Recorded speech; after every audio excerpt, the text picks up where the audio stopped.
Magandang araw mga kabubbles. Narito ang latest news ngayon sa PBA.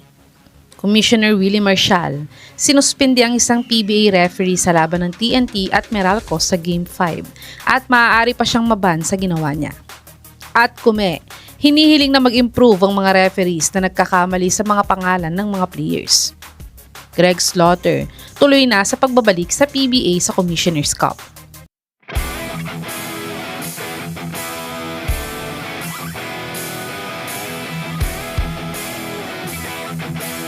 Panalo nga ang TNT kontra sa Meralco Bolts sa score na 99-96.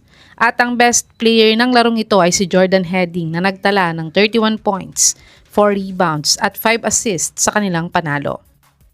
Kit dahil nga sa panalo nila ay pasok na ulit sa PBA Finals ang TNT at hinihintay na lang ang mananalo sa serye ng SMB at Ginebra.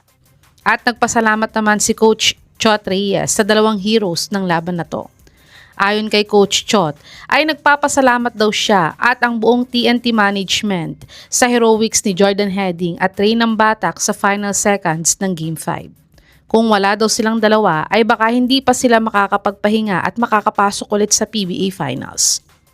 Pero ang isa pang highlights ng larong ito ay sinuspindi nga ni Gume si referee Jeff Tantay dahil sa hindi niya pagtawag ng foul kay Calvin Oftana kontra kay CJ Cancino sa final seconds ng Game 5.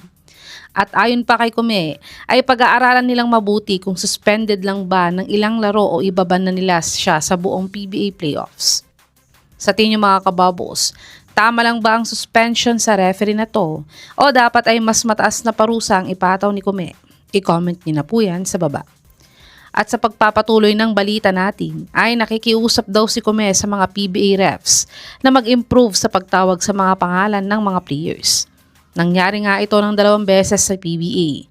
Ang una nga ay sa laban ng Converge at Ginebra na imbis na 3 shots kay RJ ay sa uncle niyang si Johnny A ito nasabi ng referee na to. At ang pangalawa ay ang laban ng Ginebra at SMB naman, imbis na si Jericho Cruz ang sasabihin ng ref, ay ang aktor na si Jericho Rosales nga ang nabanggit niyang pangalan. Ayon nga mismo kay Gume ay kahit daw kasi sa practice ay kinakabahan ng mga referees na to. Pero kailangan daw talaga nilang masanay dahil kasama daw ito sa trabaho nila at sana sa Commissioner's Cup nga ay mag-improve na sila. Sa tingin mga kabubbles, ano pa ang dapat i-improve ng mga PBA referees next conference? I-comment niyo na po yan sa baba. Tumungo naman tayo sa balitang tuloy na sa pagbabalik sa PBA si Greg Zila next conference. Si Greg nga ay restricted free agent pa din ngayon sa PBA. Ito ay dahil hindi nga siya pumirma ng kontrata sa Titan ngayong Philippine Cup. At naka-silent ban nga daw si Greg sa PBA, kaya't walang team ang gustong kumuha sa kanya sa Titan. Pero ang latest nga kay Greg ay maglalaro nga daw siya para sa Zamboanga Valientes sa 2026 Dubai Tournament. Pero ayon nga sa legit source na to ay pagkatapos nga daw ng Zamboanga stint ni Greg ay gusto daw ulit niyang makipag-usap sa Titan Management upang makabalik na sa PBA dahil kailangan daw ni Greg Zila ng pera ngayon. Sa tingin niyo mga kabubbles, makakabalik na kaya si Greg Zila sa PBA Commissioner's Cup? I-comment niyo na po yan sa baba.